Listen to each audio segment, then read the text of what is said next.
Inxhinierët, specialistët nuk janë më aty, sepse ose kanë dalë në pension me kohë, ose duke ngelur pa punë janë larguar, por duhet investuar në ringritjen dhe ripregatitjen e një personeli të ri për këtë uzinë, si dhe për uzinat e tjera. E marri me radhë, Poliçani, ka shumë legjenda për Poliçani, që nuk dëgjoj. Çfarë prodhonte, si ka qenë, dua dhe më shumë historik, ta marri me radhë, po nis nga Poliçani. Poliçani ka qenë një fshat, me një 700-800 banor në vitin 1960. Aty, për arsye të pozicionit strategjik, u mendua dhe u llogaritën. Përse e strategjik? Për ata që nuk e dinë gjithmonë. Është futur në një zonë, në një luginë malore, ku është e mbrojtur nga aviacioni dhe nga ndërhyrjet e ndryshme. Dhe me një mbrojtje kundërajrore, natyrale dhe njerëzore, atje mund të sigurohet një objekt me rëndësi të veçantë dhe shumë i vështirë për t'u kapur. Prandaj u zgjodh Poliçani. Prandaj u zgjodh. U studiua në gjithë terrenit në Shqipërisë dhe u vendos aty. Në 1960 është bërë ky planifikim. Në fillim ka filluar me ca prodhime të vogla, duke filluar nga fishekët e qifteve, që të mos i blije nga jashtë, u filluan të prodhoheshin aty. Pastaj filluan të prodhoheshin fishek për armët trofej që kishim ne, një sasi të madhe të trashëguar, të kapur nga lufta, që duheshin mbajtur me municion, dhe kështu gradualisht në vitet 1966-67 atje u ngrit uzinë për prodhimin e të gjithë fishekve, municioneve, predhave e tjera me radhë. Dhe erdhi gradualisht duke u zhvilluar, në vitet 1985-90 kishte 5300 punëtor. Edhe çfarë prodhoi aty? Edhe ky fshat i vogël u transformua në një qytet ushtarak, se të gjithë punojësit ishin nga ky qytet dhe s'kishte punë tjetër, ishte vetëm kombinati. 5300 punëtor dhe qyteti arriti në 11000 banor. Sot ka një 3-4000 ka ngelur si qytet. Do më thënë, një qytet ushtarak dhe kombinati përfshiu 4 zona industriale me 12 linja e fabrika të ndryshme që punonin aty. Prodhoheshin të gjithë nomenklatura e fishekve, që kishte nevojë ushtria, të gjithë, duke filluar nga fishek të pistoletës, të automatikëve, pushkës, mitrolozave, të gjithë me radhë.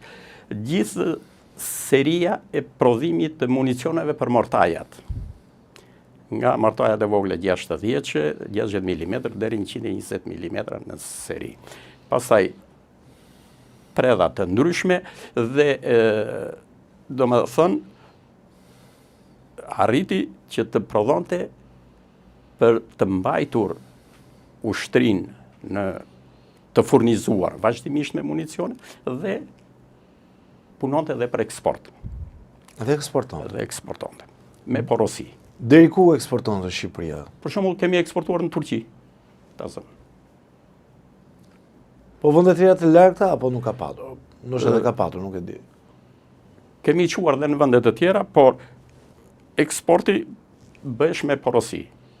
Për shembull, edhe vonë, edhe mbas viteve 90, është punuar me material porosi nga vende të ndryshme, vazhdo edhe sot, pjesërisht. Po, pjesërisht kam dëgjuar që është funksionale, apo? Po, prodhon me porosi nga natua, duke filluar nga fishekët e pistoletave, të pushkve dhe automatikve të ndryshme. Do me thënë, me një kapacitet reduktuar, sepse është dëmtuar, është prishur e tjerë, është shkatëruar një pjesë e mirë e teknologjisë, sepse aty punohesh me cikl të mbyllur. Që do thotë? Do me thënë, gjithçka prodhohesh aty. Vinin lëndët e para dhe bëheshin të gjitha produktet dhe nën produktet. Po lëndët e para, prodhoshin në Shqipëri apo merreshin nga jashtë? Si ka qenë, si funksiononte skema?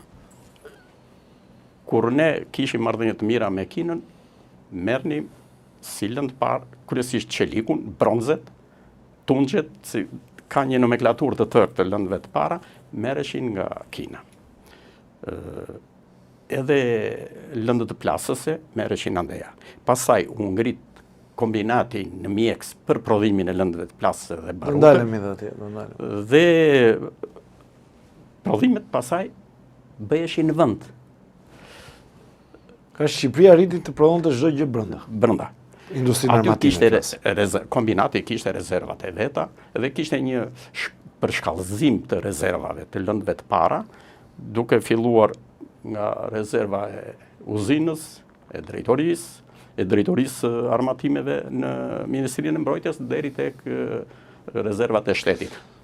Përse ka qenë ky miti i Poliçanit? Pra gjithmonë fitej si diçka shumë misterioze, shumë sekrete. Ka padur vërtet të peshë kaq të madhe? Po. Poliçani ishte komplet i izoluar. Dhe u krijuan mite dhe legjenda rreth do i merr leje që të shkojë atje. Po, ishte domethënë shumë i ruajtur, sekret i ruhesh me një fanatizëm të veçantë dhe në uzinë nuk mund të hynte çdo njeri. Normale. Kjo është normale. Dhe sekretet e uzinës nuk dilin dot për jashtë. Domethënë kishte një rregull, kishte dy lloj ruajtjesh. Ruajtje nga jashtë ishte sistemi i mbrojtjes kundër errore, ishte një regjiment apo safat, dhe sistemi i sigurimit të qytetit dhe të uzinës. Ka patur tentativa për ta thyer zoti Abilaj gjatë periudhës së diktaturës? Patjetër. Janë bërë tentativa për të nxjerrë sekrete, për të marrë. Ka patur, po. Por ato janë mbyllur, neutralizuar, sepse është e natyrshme që shtetet të ndryshme do ndërhyjnë në forma të ndryshme për të... Po pas 90-s këto sekrete dolën? Pas 90-s... Apo s'mbeti gjë pa dalë? Aty s'ngeli gjë pa dalë, kryesore atje që u filloi dëmtimi i teknologjisë, i pajisjeve, derisa u degradua. Aty ngarkoheshin kamion të tërë me pjesët, me elektromotorët e pajisjeve dhe shiteshin në Greqi për skrap. Një skandal i madh. Në mes të ditës. Aty duhet të kemi parasysh që automatët e prodhimit, për shembull të fishekëve, kishin një kosto jashtëzakonisht të madhe. Ishin blerë nga Zvicra, nga Franca, nga... Deri në këto vende? Po, Belgjika, më të mirët, për shembull...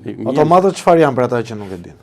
Automatët janë pajisje që i jep llamarinën, i jep barutin, dhe ai të nxjerr fishekun e gatshëm.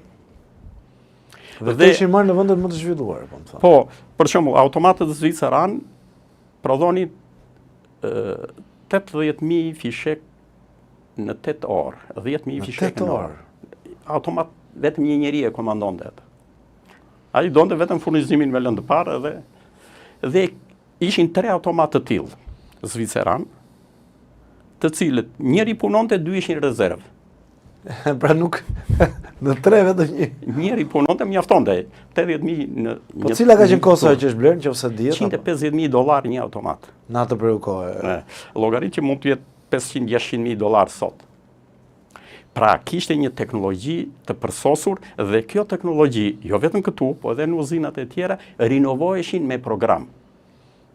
Pasi konsumohesh ose vjetërohesh, ose futeshin teknologji të tjera, ne i zvendësonim... Po cilësia këtyre municioneve, si ka qenë? Një lloj sipas standardeve ndërkombëtare.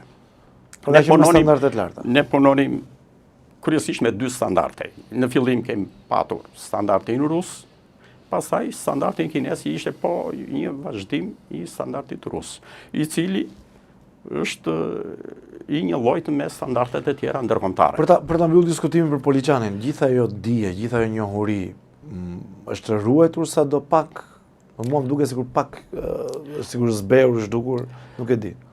Poliçani mori një goditje totale mbas viteve 90. Ngelën pa punë, njerëzit llogarit 5-6.000 veta që një qytet që mbahesh vetëm me këtë industri. Njerëzit ikën. Dhe ikën specialistët, kishin Ndërkohë vite isha